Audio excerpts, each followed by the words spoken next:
Opa,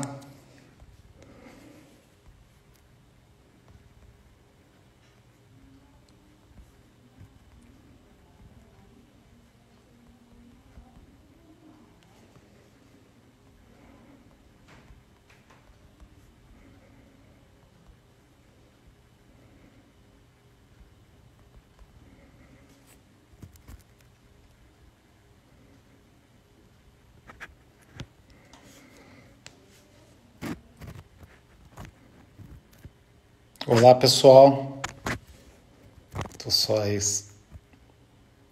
Tudo bem? Fixar comentário, pronto. Carla, vamos tá chegando aí, nossa convidada. Fala, Carla, Olá, conseguimos, Mário. conseguimos, que legal. Tudo bem com você? Tudo jóia, e contigo, tá me ouvindo bem? Tô te ouvindo bem. E você? Tá, eu também tô te ouvindo super bem. Hoje tive que mudar meu local, porque foi requisitado pela doutora Suzana. Então, o escritório é dela agora e eu estou no Aham. novo local. Então, Muito aquelas bom. adaptações dessa nova fase, né, Carla? Exatamente. Os filhos estão aonde? Em que lugar da casa? Os filhos estão no. Deixa eu acertar aqui. Os filhos estão no quarto.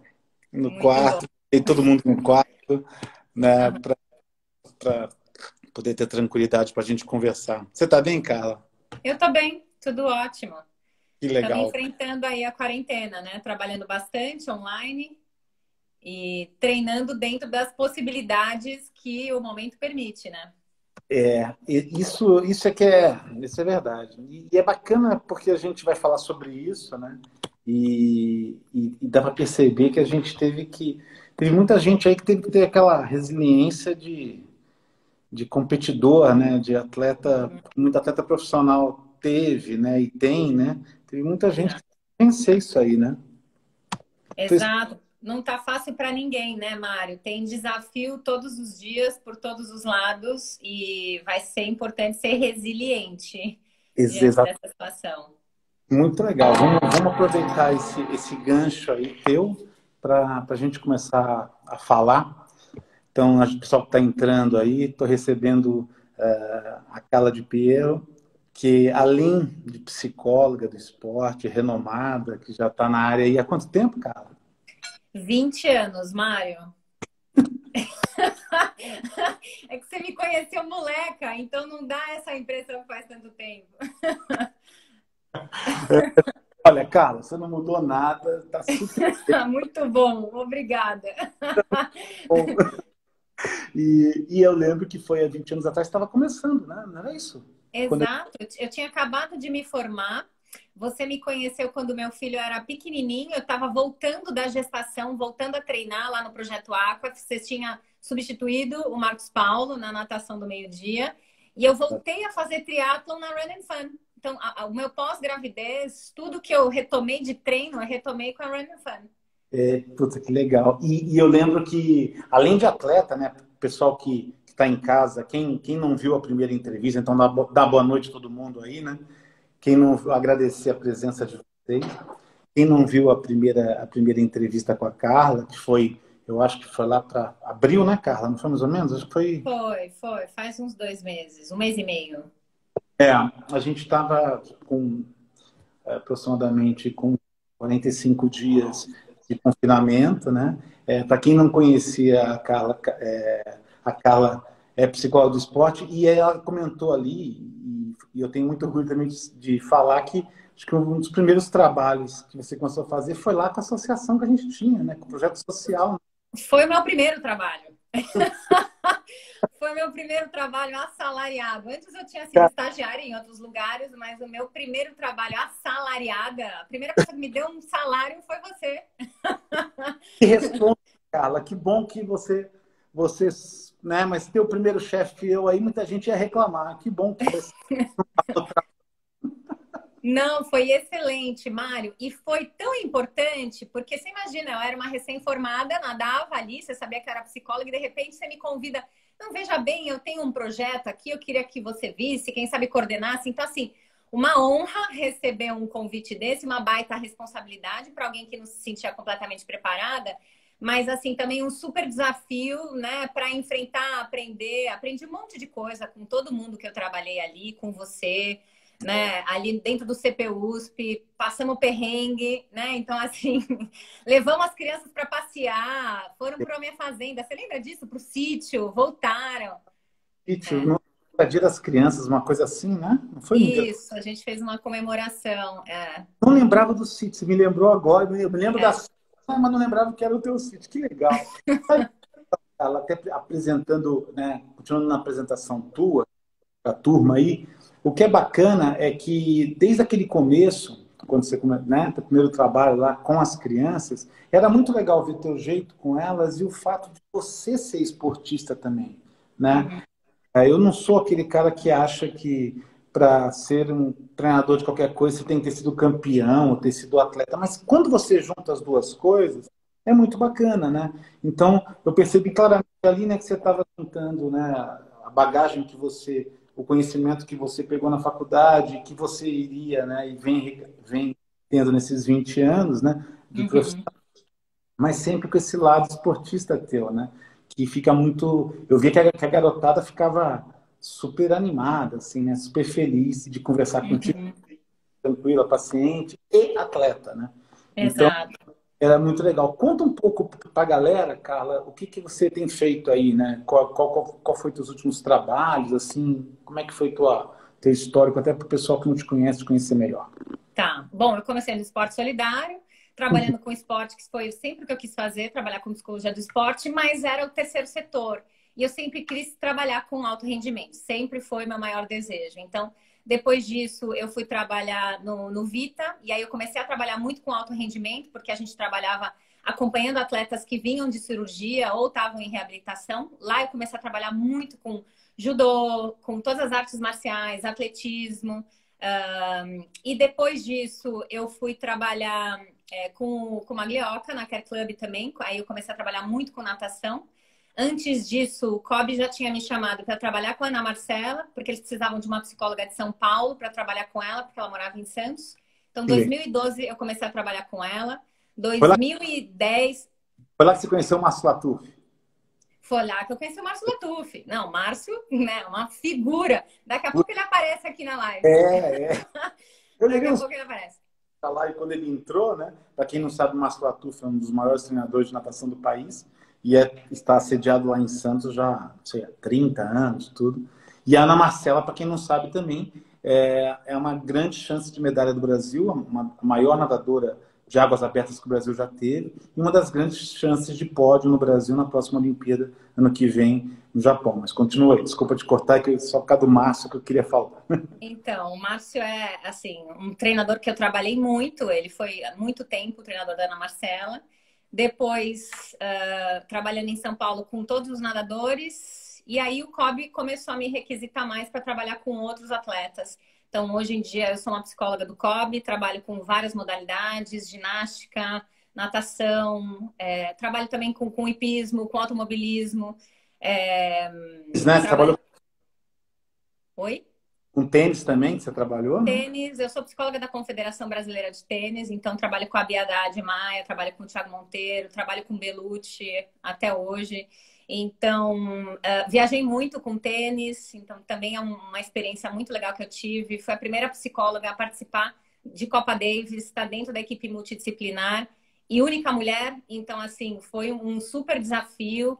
E sigo assim, trabalhando para a psicologia do esporte cada vez ser mais reconhecida dentro da área interdisciplinar. E posso te dizer, Mário, que hoje em dia uma boa equipe tem um bom psicólogo. Né? No alto rendimento, eles já compreenderam que tem que ter a preparação mental. Não existe desempenho só cuidando da parte técnica, tática e física. Se o cara não está bem do ponto de vista emocional, não vai aparecer resultado. Carla, é muito legal você ouvir isso, né? E ao mesmo tempo me joga lá para trás, né? Porque você lembra, né? Eu fui nadador, né? Do Pinheiros, né? Nadador de seleção. E olha, não sei se você sabe, Carla, mas em 1984, 85, né? O William era treinador lá, né? O William Ulisses de Lima, e tinha psicóloga do esporte para gente. né? Naquela época. Mas o que eu senti de 85 até quando eu te conheci, né? Foi 90 e 99, 2000, uma coisa assim, né? Final dos anos 90, uma coisa assim, né? E depois disso, quer dizer, é o que você fala, né? Agora está sendo mais reconhecido, né? Então, quer dizer, a gente teve experiência de 30 anos atrás, né? 30 e poucos anos atrás que foram super bacanas. Eu lembro claramente da primeira vez que a gente foi fazer trabalho psicológico antes de entrar no treino e tirando as brincadeiras iniciais que você levava, porque, né? Mas depois a gente fala, cara, que bom ter isso aqui, porque a gente sentia diferença, né? Se sentia acolhido e, ao mesmo tempo, também trabalhando algumas coisas importantes, né? E você falar que agora está sendo reconhecido, meu Deus, né? Que o Brasil, como o Brasil tem uma dificuldade em ser consistente nas coisas. Sim. Tomara que Mas agora, né? agora deslancha. Mas você sabe que é um cenário mundial, né? Pensando na equipe interdisciplinar, eu acho que o psicólogo foi o último a ser incluído, né? Então, veio o preparador físico, veio a fisioterapia, veio a nutrição e agora entrou, né? A psicologia entrou para ficar mesmo. E a gente tem mais trabalho publicado, a gente tem as associações internacionais organizadas, né? No Brasil, a gente tem vários núcleos de desenvolvimento. Claro que a gente precisa melhorar ainda mais, ter mais curso para as pessoas de fato se especializarem na área, porque é muito específico, né, Mário? Não dá para se formar em psicologia e querer atuar no esporte. Você precisa entender de esporte, entender qual que é a atuação específica, né? Entender da modalidade que você trabalha. Não, então, pessoal, olha que bacana, quanta coisa rica a gente vai ter para conversar com a minha querida Carla. Carla, passaram-se 100 dias, mais de 100 dias, na verdade, né? Quase 120 dias de reclusão, né? E é isso que a gente estava falando até no começo. Mas eu acho que nessa hora que as pessoas ficam muito com elas mesmas, né? E com os seus, né? Então, teve gente que ficou só consigo mesmo, né? Ali né? Sozinho, né? E teve gente que ficou com a família, né? Ó, o Caco entrando aí, pessoal. Me fala uma coisa, eu acredito que todo mundo, né, deva ter tido algumas respostas, né, talvez, de coisas que estavam lá guardadas, mas, acima de tudo, de muitas perguntas, não? Como é que você, que atende tanta gente, como é que você tem sentido o pessoal vindo para os consultórios, né? É isso mesmo, ou você acha que a maioria conseguiu já encontrar algumas respostas? Ou... Eu acho que a maioria ainda está com as perguntas, Mário. Eu acho que foi uma pausa para uma reflexão. Muita gente conseguiu parar para ver uma vida automática que tinha, principalmente os atletas, né? Então, o que eu estou fazendo? Eu estou feliz aqui, eu gosto do que eu faço. Puxa, eu ia me aposentar, mas será que eu quero mesmo me aposentar? Ou eu nunca pensei em fazer outra coisa, eu estou me divertindo fazendo outras coisas. Será que eu gosto mesmo desse treino? É nesse clube que eu quero ficar. Então, assim, essa pausa fez todo mundo refletir. O que vale a pena? Vale a pena me sacrificar desse jeito? Então, e aí isso mexeu para o bem e para o mal, né? Então, muitas pessoas ficaram mexidas, usaram isso e já tomaram decisões e já se adaptaram. E tem muita gente confusa, né? Então, o que eu vou fazer? Tô com medo, medo de tomar uma decisão que mude. A mudança gera medo, né? A incerteza desse futuro que está pouco controlável, que a gente não tem data de campeonato, de torneio, de corrida, de prova, deixar todo mundo com uma sensação esquisita de eu treino para quê? Né? Então, para que eu vou treinar e me esforçar se eu não tenho um objetivo? Então, eu acho que ficou muito mais dúvida, incerteza e uma sensação esquisita do que tranquilidade. Eu acho que afetou muito mais de uma maneira desagradável. Não acho que isso seja necessariamente negativo, porque coisas desagradáveis faz a gente se mexer e melhorar, né? As mudanças fazem a gente se mexer, né, cara? Exato. Legal você falar isso, viu, Carla? Porque eu também acho que deve ter muita gente em casa se questionando muito, se cobrando muito. Pô, será que eu já deveria, com 120 dias, ter as respostas? Eu já deveria saber né? E é legal você falar isso, né? Deixar um pessoal um pouco menos, com esse fardo a menos aí, né? Acho que tem muito mais perguntas mesmo, né? Acho que é normal as pessoas estarem com essas perguntas todas, né? Muito legal isso. Super normal estar ansioso, super normal quem está muito sozinho ou quem perdeu grandes, sabe, gratificações está um pouco triste. né? Teve gente que ficou mais deprimido. Então, assim, acho que é importante aceitar que essas emoções fazem parte desse momento, cuidar delas, pedir ajuda para quem for necessário e, ao mesmo tempo, aproveitar para aprender, né, Mari? Então, nada melhor do que um desafio para a gente desenvolver resiliência de uma situação difícil, para a gente perceber que a gente dá conta, né? Isso é muito legal. E sabe, Carla, a gente nesses 120 dias, toda a equipe técnica, vários treinadores estão aqui dentro da live também, né? Uma equipe técnica grande, super competente, né? E a gente percebe até pelos relatos dos atletas nas mídias, né? Nos relatos dos atletas para os treinadores, a gente percebeu muito exemplo de superação, né? Então é muito legal isso, né? Primeiro, a coisa de lidar com expectativas, né? Você tinha expectativas no comecinho ainda, né? Ficava aquele negócio, não, vai ter prova no segundo semestre, né? Pô, então vamos me preparar, como é que vai ser? E agora é isso que você falou, né? Quer dizer, aquela segurança, ela saiu, uma mudança, a gente não sabe que provas teremos no segundo semestre, mas a gente, ao mesmo tempo, viu uns exemplos bacanas de superação, né?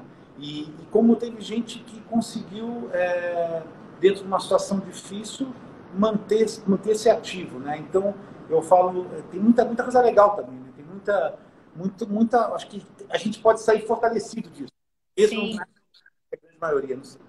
E a gente pode reorganizar as metas e as expectativas, né, Mário? Então, assim, é difícil de pensar em performance agora, com um treino adaptado, sem uma grande meta. Então, que tipo de expectativa eu posso ter diante do meu treino? O que ele pode trazer para mim agora, se ele não vai trazer o prazer da prova, da conquista? Ele pode ser um treino que vai me trazer saúde, ele vai me trazer um momento de lazer, um momento de eu estar comigo mesmo, um momento de eu suar um pouquinho, né? Prazer. Então, eu tenho falado muito isso, né? O treino precisa, em primeiro lugar, ser fonte de prazer e de saúde física e mental. Em segundo lugar, de superação, de ganhar medalha, de ganhar elogio, né? Agora, a gente não tem essa gratificação de estar com o outro, né? De estar mostrando para o outro, de estar atravessando linha de chegada. Mas quais são as outras recompensas que o esporte me traz? Então, também é uma hora para a gente rever o valor que a gente dá para o nosso treino. Ele pode ser muito maior, né? É muito legal você falar isso, porque eu tinha colocado aqui numa das perguntas exatamente isso, né? Isso eu estava um dia desse pensando, né? Ah, só lembrando uma coisa, pessoal. Todo mundo que quiser fazer perguntas, pode fazer lá na interrogação. Faz perguntas, porque aí no final eu vou deixar alguns minutos para a Carla responder, tá? Então, todo mundo que tiver com pergunta aí, pode usar à vontade. Mas eu estava pensando, né, Carla? Eu estava até muitas perguntas para você. Eu estava pensando nisso esses dias, várias vezes, que talvez seja o momento da gente... eu me lembrando lá quando eu tinha 13 anos de idade, eu comecei a correr, né? 13, 14, 15, 17, onde eu não tinha nem relógio, nem usava. A gente corria, sentia mais ou menos os batimentos pela sensação, né? De entender em que nível de controle de carga você estava. A gente era atleta, tinha essa facilidade. Mas, acima de tudo, a gente corria muito pelo prazer de correr. Não tinha aquela... Acho que o momento é muito disso, né, Carla? Tirar um pouco a questão de quilômetros, pacing, não sei o quê. Exato. Tem uma relação Isso. diferente. E, Mário, eu sou de uma outra geração que a sua e eu também aprendi a treinar sem relógio, né? Eu sou da geração que começou a treinar triatlon nos anos 90, que nadou na década de 80, né? Eu chamo o peito de clássico, eu não sei se você chamava assim. Então, assim, eu não tinha relógio. Hoje em dia, o meu treinador, ele briga comigo porque eu não consigo baixar o treino. Eu falo, eu não tenho paciência. Para mim, tá tudo bem se eu entendi que eu treinei, se eu senti o meu treino. Então, a gente perdeu uma capacidade. Eu acho os gadgets animais. Eu acho que o Garmin tem que funcionar. O frequencímetro é ótimo. Eles dão referências e parâmetros fundamentais para o treinamento, da segurança. Mas eles tiraram da gente a nossa capacidade de escutar a gente mesmo, de prestar atenção na nossa percepção, de sentir o cansaço, de sentir aquela dorzinha, de sentir o que o nosso corpo está precisando. Isso é uma capacidade sensacional. O atleta precisa ter essa consciência corporal. Precisa saber o que é um forte, leve, fraco, né? Assim, precisa ter essa noção sem precisar olhar para o relógio. Precisa saber que ele está no ritmo de 5h30 sem olhar para o relógio. Então, essa é uma capacidade fundamental que a gente pode, por exemplo, nesse momento que a gente está vivendo, voltar para isso. Esquecer o pace, esquecer, né, esquecer o relógio e poder falar assim, tá, deixa eu aprender o que meu corpo tem para me dizer agora. Deixa eu entender o que ele está me falando. Exato, Carla, é exatamente isso. Eu até coloquei o back to the base, né? Quer dizer, você vai voltar para as bases, para o fundamento de qualquer esporte, que é acima de tudo, né? Você entender o gesto que você está fazendo, encontrar, né, o ritmo adequado, né, a respiração adequada, deixar também ver o que está no entorno, né? Muitas vezes as pessoas correm num lugar super bacana e nem olham para o lado, né? Porque já estão tão focados no negócio do base, né? Ou estão com a referência do amigo, né? Não estão na própria referência. Então, a gente está treinando sozinho.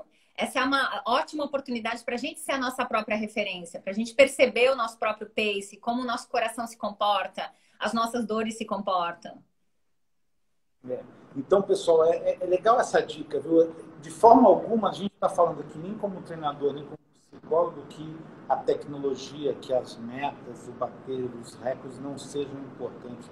Lógico que são, e para isso que os atletas procuram treinadores e psicólogos e tudo mais, mas existe uma coisa muito mais, que está muito mais acima disso, que é você realmente entender o corpo, né? Entender como é que se faz o gesto esportivo, né? E aproveitar o momento que a gente está vivendo para sair com algo positivo, né? Então, a gente falou muito e viu muitos exemplos de superação das pessoas fazendo trabalho de força em casa, né, Carla? Então, muito corredor, muito triatleta, muito ciclista, muito corredor de montanha, muito, né, corredor de pista, tudo mais.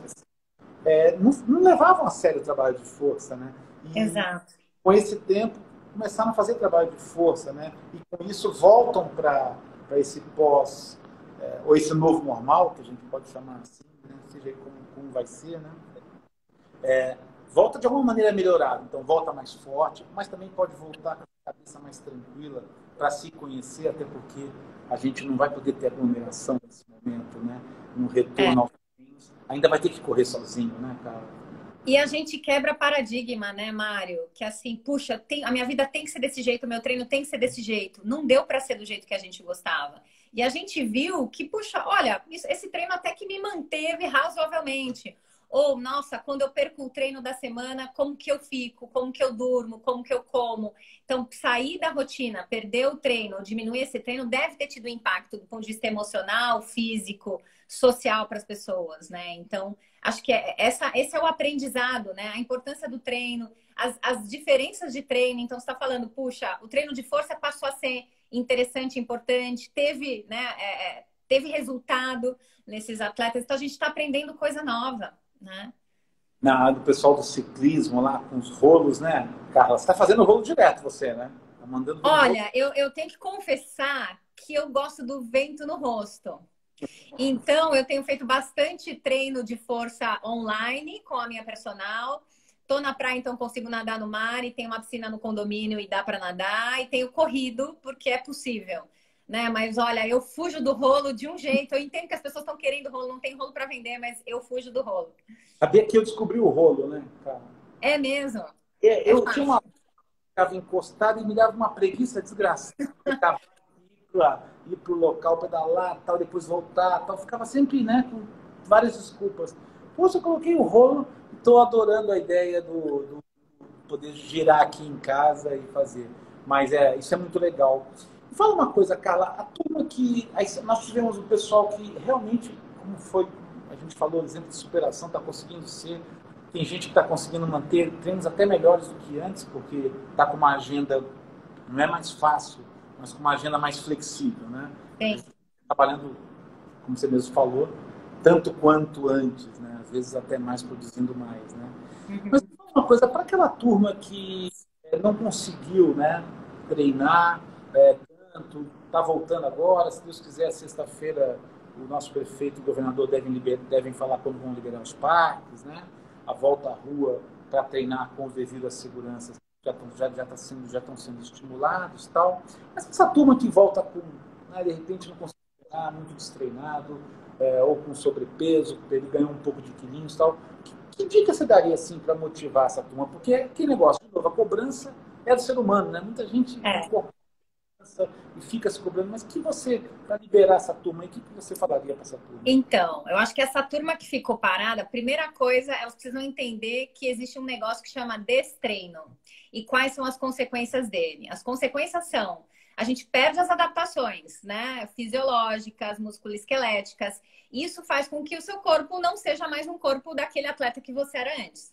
Ou seja, você vai precisar ter paciência para ganhar todas essas adaptações de novo. Então, a sua referência de pace que você tinha, é bom você guardar ela um pouquinho, porque senão ela pode te trazer ansiedade, frustração, porque você vai querer manter aquele mesmo pace e não vai conseguir. Vai ficar triste, vai se exagerar, vai machucar. Então, assim, o que eu diria é paciência.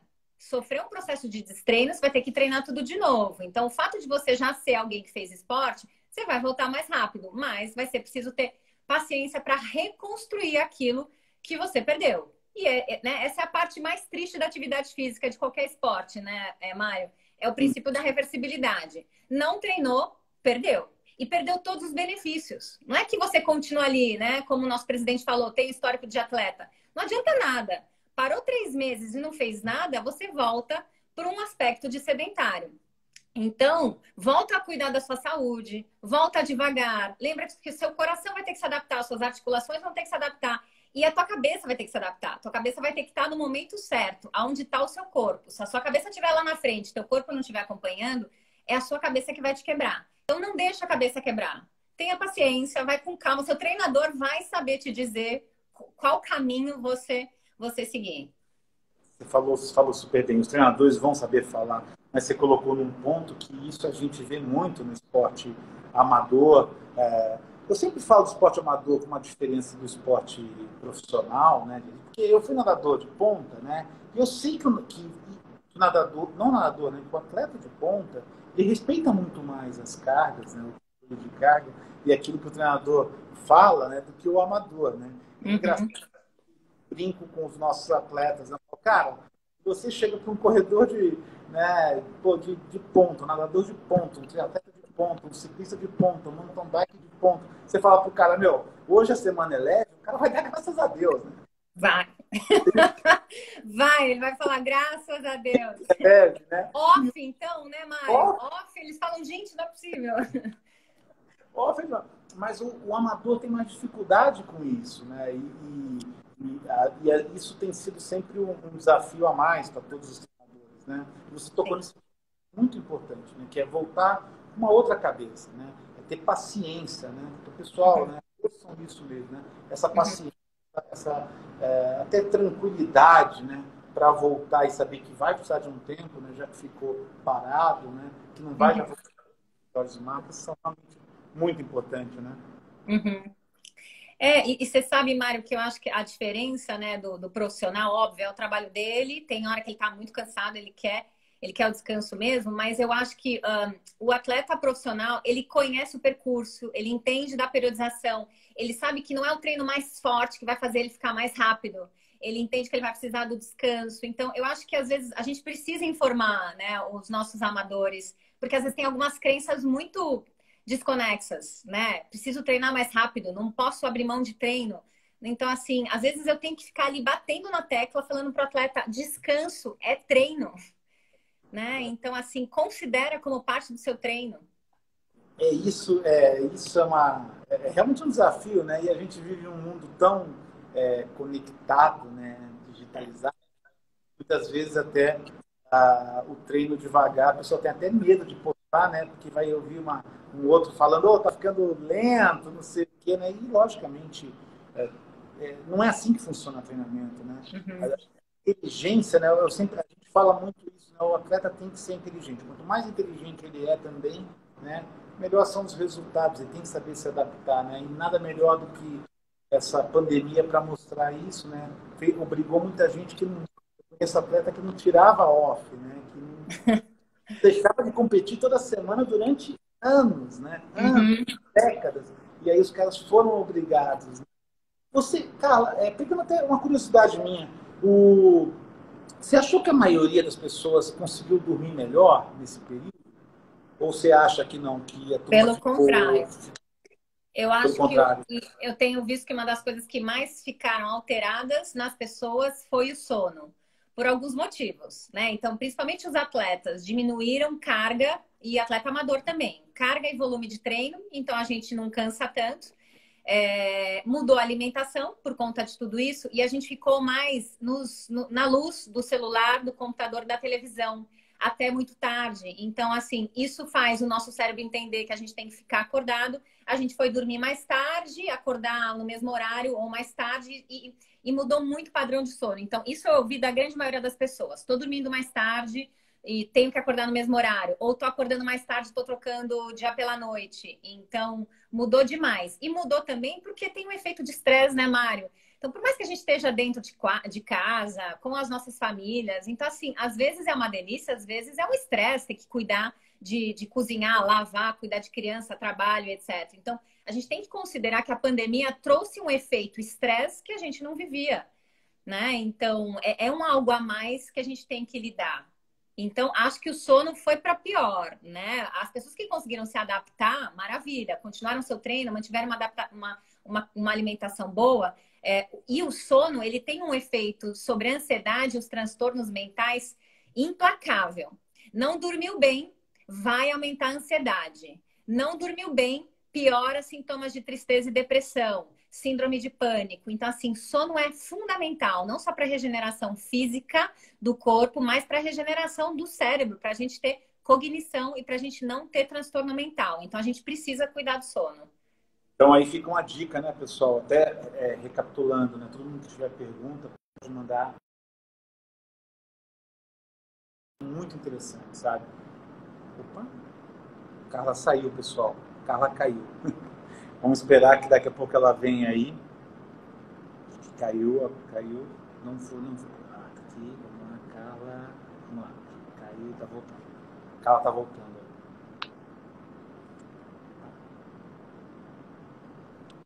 Carla, caiu. Voltei.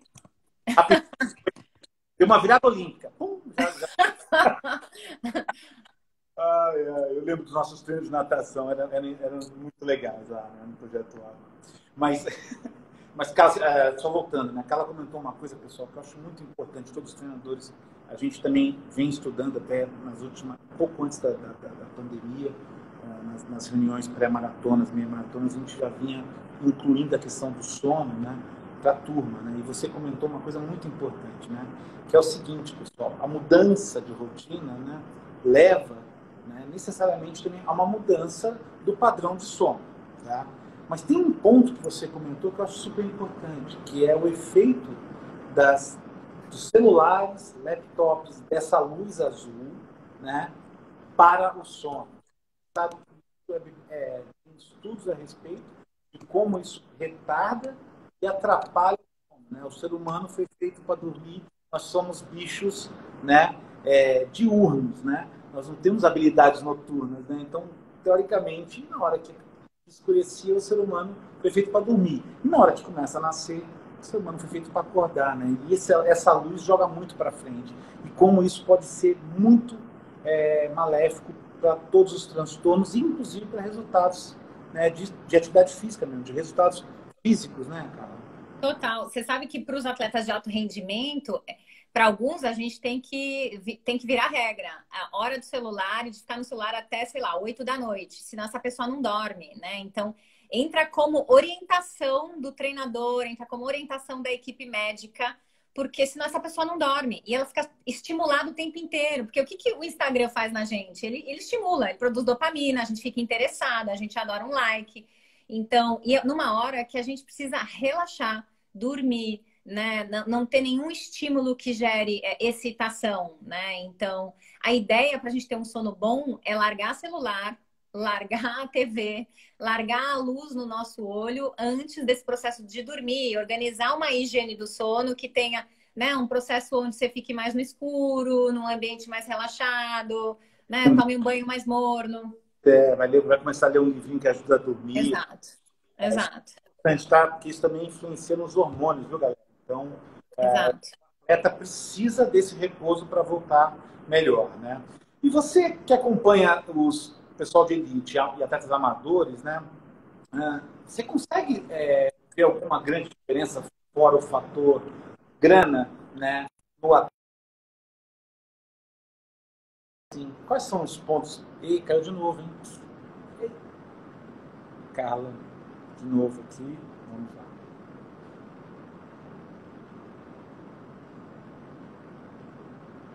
Vamos lá, que a Carla deve estar voltando. Essa é a tecnologia nacional. Né? Ao vivo a gente vai passando por essas, né? Graças a essa conectividade maravilhosa. A Carla já chamou aqui. Vamos aqui chamar a Carla. A Carla deve estar entrando. Oi, Mário.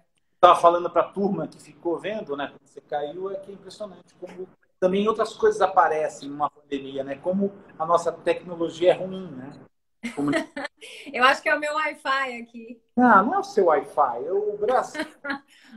Sim. Os Estados Unidos pega uma Coreia, é impressionante, né? A Coreia mandou não sei quantos dados, né? Isso é bom. A gente paga caro por isso, né? Exato. Desabafo de 120 dias aí que a gente fica... Eu vi uma pergunta aí no meio, relembrando para o Cipriano mandar colar, perguntava o seguinte, e sexo pode? Então, né? Claro! Né? Então, assim, gente, espera, essa é uma questão muito polêmica, né? Esse é muito bom para te falar. É muito polêmico e é interessante, porque se a gente olhar, né, para o futebol, que é um contexto completamente diferente, tem a questão das concentrações. Para que serve a concentração? Exatamente para eles não saírem, né, e desfocarem e tudo mais. O que acontece? Quando a gente quer a performance de um atleta, a gente precisa que ele esteja com todas as variáveis dele 100%. Né? Então, assim, se para aquela pessoa... faz bem para ela não vai gastar toda a energia dela lá, ela vai só se desfrutar e sentir prazer e descansar, tá ótimo. Né? Se para aquela pessoa é um momento estressante, ela gasta toda a energia dela, fica ansiosa, então não é a melhor coisa para fazer antes da competição. Né? Mas assim, geralmente, o que eu percebo, Mário? Eu vou te dar o exemplo dos atletas profissionais. Legal. A semana da competição, gente, é uma semana tão importante, de tanta dedicação, o foco deles é tão específico, e aí eu tô falando atleta que é campeão mundial, atleta olímpico, que eles só pensam nisso, né? Então, assim, o marido, a esposa, o namorado, gente, eles não estão tão presentes ali. Tô falando do ponto de vista dos atletas que eu conheço, tá?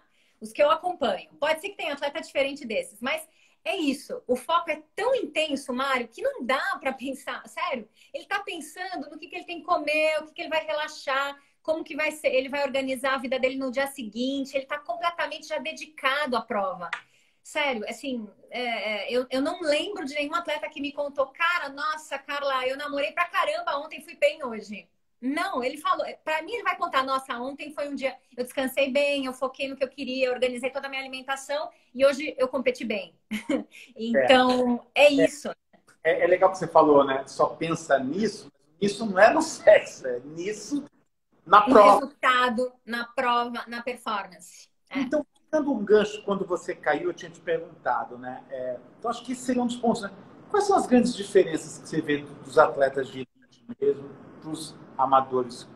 Fala um pouco para a gente dos principais, das coisas que mais te saltam os olhos, assim. Tá. Tem muita diferença. E eu acho que é importante o atleta amador saber disso. Porque às vezes, sei lá, eu acho que tem uma vontade de se comparar ou de querer ser um atleta profissional. Eu acho que a primeira coisa, Mário, é genética. Então, assim, o atleta profissional, ele faz coisas que a gente não faz. Simplesmente porque o corpo dele é incrível. E ele treinou para chegar nesse nível, mas ele também provavelmente tem uma capacidade genética que foi valorizada e desenvolvida. Então, acho que isso é importante a gente saber. O atleta profissional, ele está focado no treino dele o dia inteiro, né? Ele vive aquilo, é a vida dele. Mas tem uma coisa muito interessante, porque eu trabalho com atleta amador e profissional, e eu tenho algo importante para dizer para os atletas amadores. O atleta profissional, ele não fica se comparando com o adversário dele. Em nenhum momento eles ficam falando para mim, porque aquela menina que vai competir comigo, eles até sabem, eles estudam, mas eles não ficam pensando no adversário. Eles ficam pensando no próprio treino, na própria marca, na própria melhora. E quando eles conversam com a equipe deles, é para entender aonde eu posso melhorar, onde eu posso chegar. Em nenhum momento eles ficam pensando, por que ela consegue fazer e eu não consigo? E isso é uma coisa que eu ouço muito dos amadores. Mas por que ela faz? Por que ela chegou na minha frente? Por que ele consegue e eu não consigo? Não existe isso no atleta profissional. O atleta profissional é a própria referência. Ele quer melhorar. Claro que ele tem as inspirações dele, mas assim, ele está pensando nele. O foco é o resultado dele. Eu acho que essa é uma grande diferença. E a diferença máxima é, gente, ele come e dorme para o treino.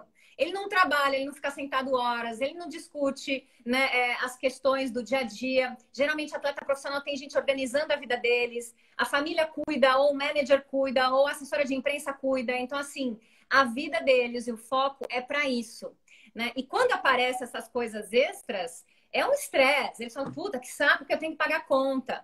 E alguns têm, que isso interfere no dia a dia deles. Então, isso é importante para o amador saber. O amador tem muito mais trabalho que o atleta profissional. Gasta muito mais, tem muito mais estresse, gerencia muito mais coisas. A chance de entrar no overtraining é muito maior, né? De ficar em burnout é gigante. Porque o nosso controle de carga do amador é muito difícil, né, Mário? Você sabe o que você prescreve, mas você não sabe o que ele viveu no trabalho, com a esposa, com a família. Então, como que você vai saber o nível de estresse desse cara? O nível do atleta profissional, o treinador sabe, porque ele sabe a hora que vai dormir, o que aconteceu, né? O que aconteceu ali no período de descanso dele. Então, é muito mais controlável, né? Então, acho que essas são as grandes diferenças. Sem dúvida nenhuma. É legal, viu, pessoal? É muito bacana a Carla poder falar isso e vocês ouvirem, que é um toque tão bacana isso, né? A gente sabe, os treinadores aqui, né? A gente se perde horas, né? Horas da semana para montar treinos, exatamente por conta disso, né? Porque sabe que vai chegar, que a pessoa não vai poder ficar a tarde toda descansando depois do treino, né? Que ela tem que trabalhar da importância de voltar ao treino tranquilo, a importância de trabalhar no ZR lá, né? Quando é ZR, né? Quer deixar um treinador nosso muito pé da vida, né? Treino ZR, o cara olhar lá e ver que a pessoa mandou ver, né? Ou fez mas só foram 3 quilômetros a mais, né? 3 quilômetros quanto dava? 20%. Você colocou 20% a mais do que deveria, né? Então é muito legal. Muito legal você falar isso, sabe? Eu, semana passada, tive um bate-papo, pena que estava horrível o som. Infelizmente, a gente não pôde nem deixar aí à disposição, com o Ricardo Prado. Né? Uhum. E o Ricardo, né, para quem ficou lá nos anos 80, né, foi um dos grandes nadadores, nosso medalhista olímpico, né? E ele estava contando uma coisa que chocou, assim, né, na hora, me chocou, né, porque eu não sabia dessa história, eu sou amigo dele, né, há muitos anos, tal, que ele falou o seguinte, pô, Mário, na hora de disputar lá a medalha olímpica, no 400 medley, né, estava lá em Los Angeles, a gente já vinha de dias, era acho que o quinto dia de competição. Então, você vinha já de dias de eliminatória e final, né, em outras provas, né, e ele falou que a seleção brasileira, a delegação brasileira, não estava com um hotel próximo à piscina. Então, eles não podiam voltar para ali. E quando eu ouvi isso, para mim foi um negócio tão absurdo que eu falei assim, Ricardo, mas eu não sabia disso. Eu falei, não, mas tudo bem. Não, falei, tudo bem não, peraí, como tudo bem, né? O atleta profissional de elite, ele tem que ter esse descanso, né? Ele tem que ter isso para disputar uma medalha, né? E o cara estava lá tendo que voltar e dormiu para a final, cara. Ele dormiu no quarto dos mexicanos. No quarto para disputar uma final. Então, só para mostrar como o atleta realmente, os caras são uns monstros, né? Como eles têm determinação, resiliência, né? Mas também coisas que a gente viu dos amadores, né? De alguns exemplos que a gente viu que a gente cai de queixo caído. Né? A gente viu gente correndo 10 quilômetros no apartamento. Eu vi isso. Também viu isso. Aí foi atleta nosso, mas correndo maratona no quintal, né? Treinador nosso correndo meia maratona no quintal, né? Então, a gente também percebe como esse período aí, esse tempo, né? Esses tempos malucos que a gente está vivendo, né? Também transformaram e fizeram alguns heróis anônimos aí, né? Uhum. Uau, né? Pessoa com família, com tudo, ela consegue manter manter isso, né? Sabendo assim, que cada um é cada um, né, Carla? Assim, lembrando, pessoal, quem quiser mandar, pode mandar, que eu vou deixar esse finalzinho para respondê-las, tá? Mas sabendo que cada um é cada um, né? Você comentou no começo que sairiam muito mais com perguntas, você sente muito mais gente perguntando do que para a gente tendo resposta.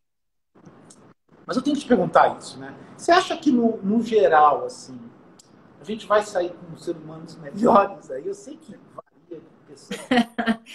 É uma dificuldade de tudo isso, mas como é que você vê? É uma oportunidade para a gente tornar um ser humano melhor, não? Eu acho que é uma ótima oportunidade, né? Porque muito do que a gente está fazendo, supostamente não é só para proteger a gente, mas para proteger os demais, para a população não ser contaminada. Então, a gente está em casa, está usando máscara, está restrito, né, as pessoas ao abraço, para não encher os hospitais, né? Então, a minha esperança, Mário, é que a gente saia melhor dessa. No início da pandemia, eu tinha uma positividade, sabe? Estava achando que isso ia rolar.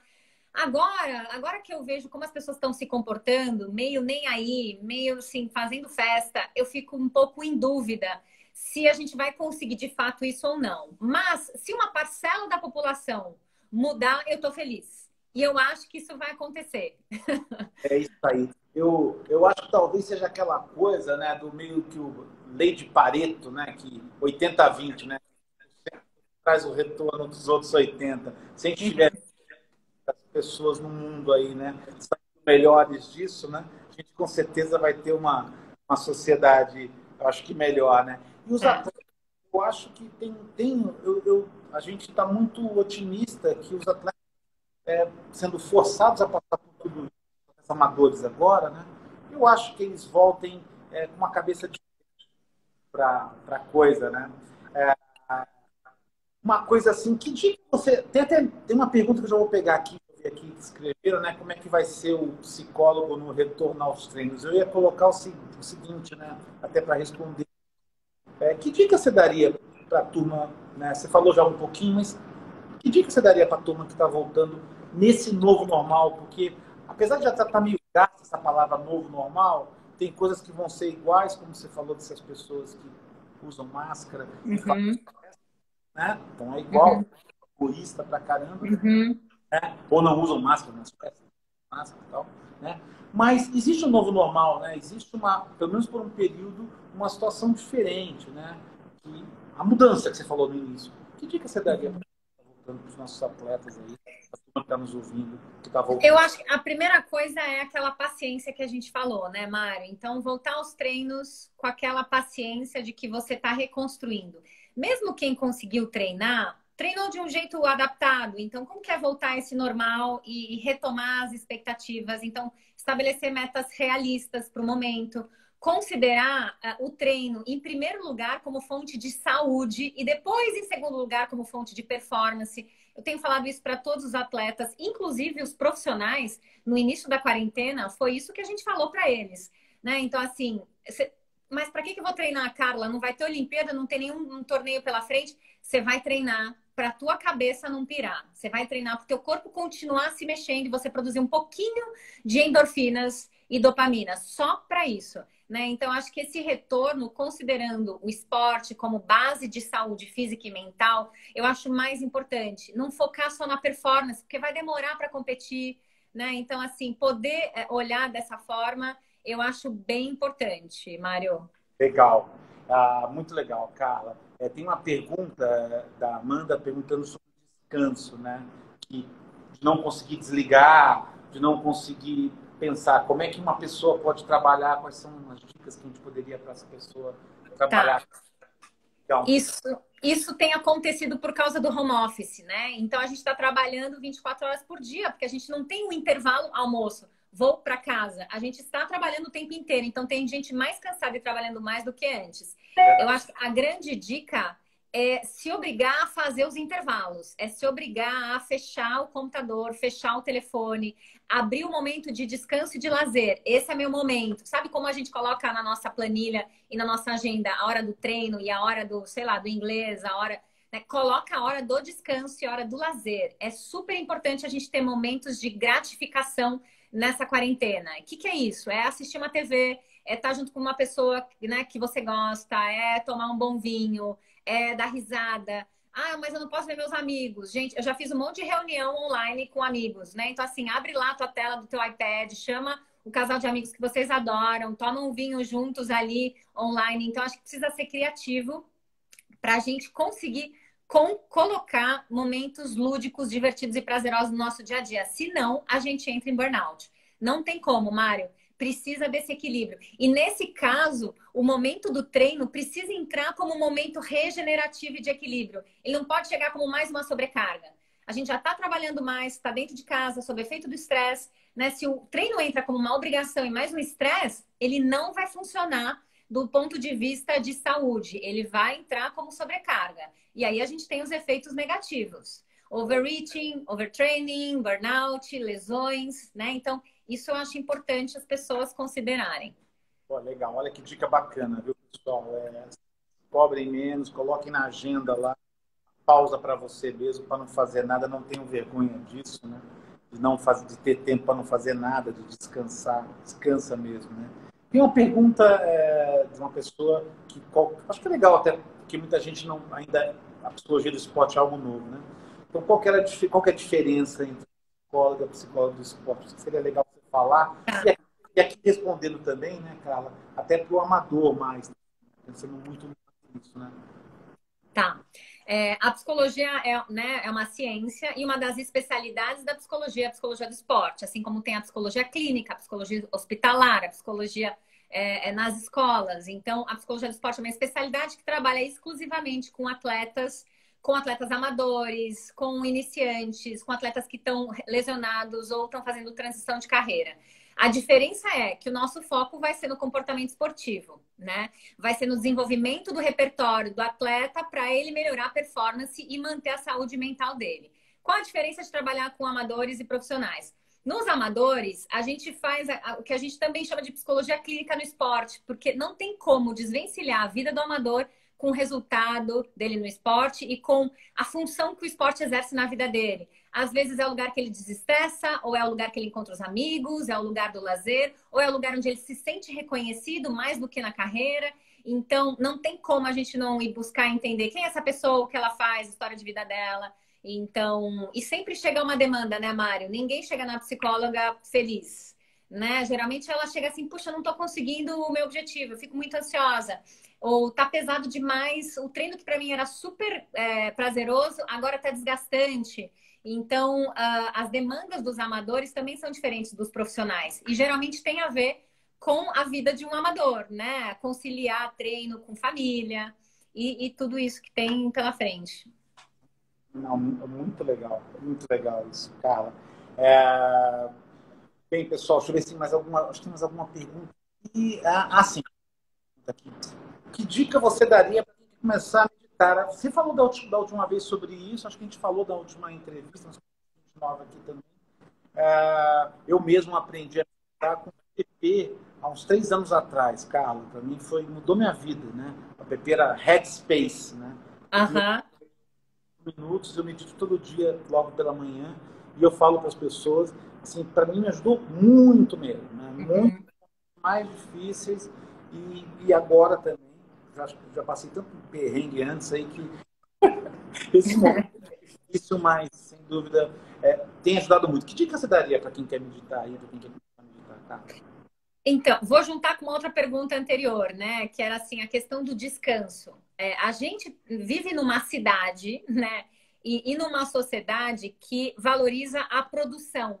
E aí, quando a gente descansa, ou quando a gente faz qualquer outra coisa que não é trabalhar, ou treinar, ou buscar performance, seja no esporte ou na vida, na carreira, parece que a gente está ou ocioso, ou vagabundo, ou relaxado demais, né? A questão é que o nosso corpo e a nossa cabeça não foi feita para performar 24 horas por dia. A gente precisa de momentos de pausa, de relaxamento, para se reorganizar, para se recuperar do ponto de vista físico e emocional.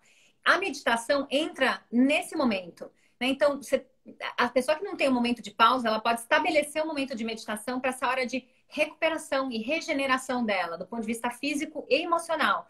né? Então, a meditação nada mais é do que um treino de observação do momento presente.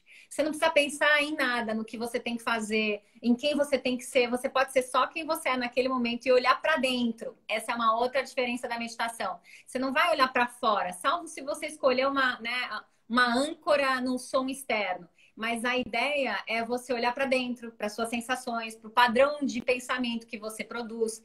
E, de novo, é um treino de auto-observação, de se conhecer, de se reconhecer. Então, não necessariamente, Mário, vai ser gostosinho fazer meditação. Porque se você está ansioso ou triste e você para olhar para dentro, você vai ver coisas desagradáveis, né? Então, é um treino de olhar para o que está acontecendo. Então, a gente fala aqui na psicologia que é um treino de bloqueio de esquiva. O que a gente faz muito na vida? A gente foge. A gente foge de situações difíceis. A gente usa o esporte, às vezes, como fuga de uma situação ruim em casa, no trabalho. E a meditação fica aqui com o que você tem aqui agora. Experimenta respirar, agradecer que você tem um corpo que está vivo, prestar atenção nas suas sensações corporais e só respirar. Né? Então, assim, é um treino de observação simples assim, de ficar no momento presente. Coisa que a gente não faz. A gente está sempre pensando lá na frente, o que eu tenho que fazer para amanhã, ou questionando por que eu não fiz melhor o que eu fiz ontem. Né? E isso é um problema, porque o único momento que a gente pode agir, consertar, mudar, é o momento presente. Então, é um treino de autorregulação, é um treino que traz benefício para reduzir a ansiedade, que ajuda na regeneração cognitiva e física, e tem vários aplicativos, né? Então, acho que isso é a melhor parte. Você não precisa ficar batendo cabeça. Escolhe um aplicativo, simplesmente segue o que aquela pessoa tá te propondo ali naquela meditação. Carla, você falou uma coisa tão legal, né? Que você falou aquilo que até foi a minha experiência quando eu comecei, e que se eu não tivesse ouvido a pessoa falar aquilo, eu não teria... Ele falou o seguinte, cara, você está começando um treino, você falou isso, é um treino. Então, quem começa a meditar é como fazer qualquer nova atividade. Você tem que ter resiliência, paciência, persistência no seu dia a dia, porque vai melhorar. Eu lembro que ele falou isso na frase, ele falou, olha, cara, você vai pensar em muitas coisas enquanto você estiver falando aqui, você vai pensar, não se preocupa. Na hora que você lembrar que você está pensando em outra coisa, volta para o presente e continua. Treino. Você falou isso de maneira muito bacana, meu. As pessoas têm que entender isso. Galera, entendam. Tudo é treino. Não vai ser fácil a primeira meditação. Nem a segunda, nem a terceira. Como não foi fácil os primeiros 10 quilômetros e os primeiros 21. Né? É uma questão de treino mesmo. A gente vai ganhando uma adaptação, vai ficando mais fácil e vai fluindo de um jeito mais simples. Então, bora treinar, meditar. Legal. Pessoal, a gente está com 1 minuto e meio, eu acho, menos de 2 minutos para acabar, né? Bate-papo com a Carla de Pierro, essa psicóloga super bacana, experiente, né? E Carla, me fala uma coisa, deixar um recado para a galera. Quem quiser te encontrar, como é que faz para te encontrar? Pode ser pelo Insta, né? Pode ser pelo meu Insta, Carla de Pierro. Pode me mandar mensagem por lá. Então, ele é aberto. Quem quiser conversar comigo, pode falar por ali. Tá legal. Eu até coloquei com um R a menos agora que eu percebi. É de Pierro, pessoal. Então, tá bom. Entrem. Carla, muito obrigado pela tua presença mais uma vez, né? Muito legal te ver. Eu que agradeço, Mário. Conversava há tanto tempo assim, né? Fazia muito, né? Mas muito legal te ver aí. Muito obrigado pelos seus toques fantásticos, né? Que as pessoas possam aí, né, que vão ouvir isso, aplicar isso, porque realmente vem de experiência do dia a dia mesmo, né? E valeu mesmo. Obrigado pela força, galera. Um beijo para todo mundo, fiquem bem, né? Que possa aí voltar para os parques em breve, mas com consciência, sabendo que ainda vai precisar se cuidar e cuidar do outro, né, Carla? Exato. Cuidar do outro e com calma, tá? Beijão para você, galera. Para você também. Tchau, Mário. Tchau, Tchau, gente. Carla. Tchau, pessoal.